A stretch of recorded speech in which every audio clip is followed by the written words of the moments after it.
Hello and welcome to another Scout Report this week. Norwich City, big game for their Premier League prospects, I suppose, survival prospects. They head to St James's Park, a ground that they've lost 9 of their last 10 games at. We're getting in the realms of the Craven Cottage curse there, aren't we? Newcastle United, of course, themselves suffering with a lot of injuries, but we'll go on to that. Of course, the reverse fixture saw Norwich City record their first Premier League of the win of the season back in August, a 3-1 win. A certain Finnish striker scored a hat-trick. I wonder what happened to him.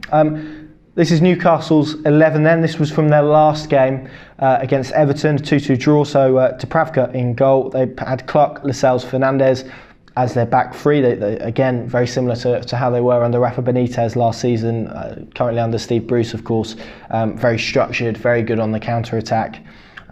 Ritchie and Hayden were their two wing-back options. They had the Longstaff brothers in midfield, Atsu on the left, Almiron on the right, and £40 million man Joel Linton up front. They of course had an FA Cup game during that time and made a couple of signings. So this weekend we could see the return of Alan Saint-Maximin, who of course has been very impressive in the Premier League with his perhaps raw materials in terms of his pace and his power, although perhaps not back that up in terms of goal return.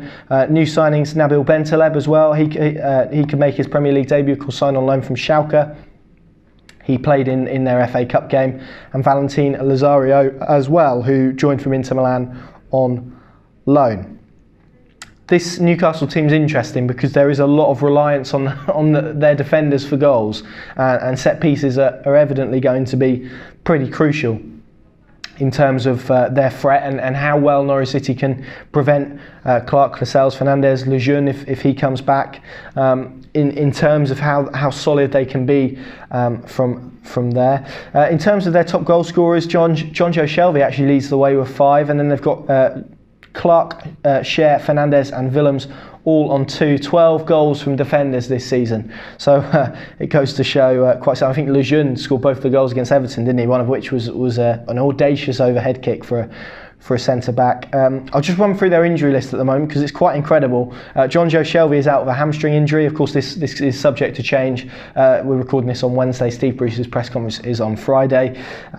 Gale with a thigh injury. Manquillo is out as well. Andy Carroll is injured. Lejeune is a doubt. Jack Colback, who I didn't even realise was still at Newcastle United. Of course, he was on loan at Nottingham Forest, wasn't he, last season? Muto, who has a hip injury. Ki Sung-young has a hip injury. Dummett and Willems have been ruled out for the rest of the season as well. So that's a big injury list for Steve Bruce to contend with. That's why they've strengthened and brought some options in on loan. There could still be more to come in terms of that deadline, which slams shut as it always does on Friday. But Newcastle, again, structured, good on the counter-attack, plenty of pace, plenty of power, and they'll be looking to try and get the most out of their attacking options, one of which is Miguel Almiron, who of course signed from America, didn't he? The MLS, £30 million signing. Has impressed without really producing impressive numbers, which is an interesting balance. I think he is, again, with him, and I'm expecting it to be Almiron and Saint-Maximin on either flank. What they do provide is pace and ball progression, and they do help Newcastle get up the pitch. And in Almiron, you have a bundle of energy. As I said, someone who is a counter-attacking threat, someone who can take the ball and progress the ball up the pitch to help Newcastle shift up and almost take the pressure off their defensive shape and turning defensive phases into attacking phases very well. I think in the transition he's good as well. Only 2 goals this season, 1 assist as well. So perhaps not a creative spark, but certainly in terms of energy and in terms of influence, he is one that Norwich City will have to try and stop on Saturday if they are to have any degree of success, in my opinion. Saint-Maximin as well is another one to throw in. I think he is impressed as well for the same reasons. Very good on the counter-attack, gets Newcastle up the pitch, is very threatening on the attack, and then it's all going to be about Norwich trying to limit the amount of set pieces Newcastle can create, as well as the long shots as well, and crosses into the box from Matt Ritchie and Isaac Hayden, who isn't a conventional left wing back, but I would imagine we'll probably see Lazaro there on Saturday. In terms of their strengths and weaknesses, very good aerially, Newcastle United, very good at turning over possession and getting themselves on the attack. Interestingly, a weakness is defending through balls, and if you consider the main source of Norwich City's attacking threat this season, Emi Buendia, Todd Cantwell, Andre Duda, I'd chuck into that as well. Players who can break the lines and find Teemu Pukki on the shoulder of defenders, so Norwich could have some joy of that this weekend. Also, if Norwich can create some overloads down the sides, of course playing with wing backs I think does allow you a bit more space down the wings, but of course Norwich City don't really want to be forced into crossing positions, because if you're looking at Teemu Pukki against one of Clark Lascelles, Fernandes or Lejeune, I think you probably say there's only one winner in those battles, and equally they are quite susceptible to individual errors, so Norwich City perhaps might enjoy a bit more of the ball away from home, and they are going to have to look to break this curse at St James's Park as well, because this is a massive game. Interestingly, on a side note, just to finish with on Newcastle, Steve Bruce has only ever lost one game at home to Norwich City in his managerial career, which is quite some record. Daniel Farke and the rest of the Canaries will be hoping to make that too come Saturday evening. This is the Norwich City team I've gone with. Then, providing everyone is fit, perhaps some questionable inclusions in there. In goal, Tim Krul, fairly bog standard. Left back, Sam Byram. Grant Hanley, of course, Ben Godfrey serving the last of his 3-match suspension. Christoph Simon and Max Aarons, they're the back four. I think that's self-explanatory, really. Tetty and McLean as the two. No place for Mario Vrancic, which is interesting. So I wrote an article that was raving about him in midweek, which I'll come on to explain, with a free of Emi Buendia, Andre Duda, Todd Cantwell, all behind Teemu Pukki. Of course, that is dependent on Buendia and Cantwell being fit. So the main two sort of exclusions from that team that I've selected: Mario Vrancic, who was very good at Burnley, and Lucas Rupp, who was equally very good at Burnley and also fairly decent at Tottenham as well. The reasons being, McLean, I think would be quite harsh to drop him. I felt he was pretty good at Tottenham actually, and he did offer Norwich a little bit more balance in that midfield. It wasn't almost the polarising options of Alex Tettey and then a ball player. It's someone who is quite energetic and can get up and down.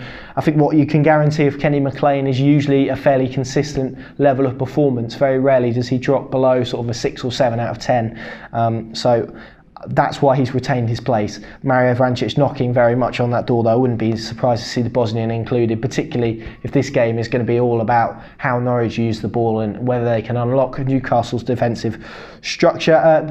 And the second one, Lucas Rupp, who again has impressed.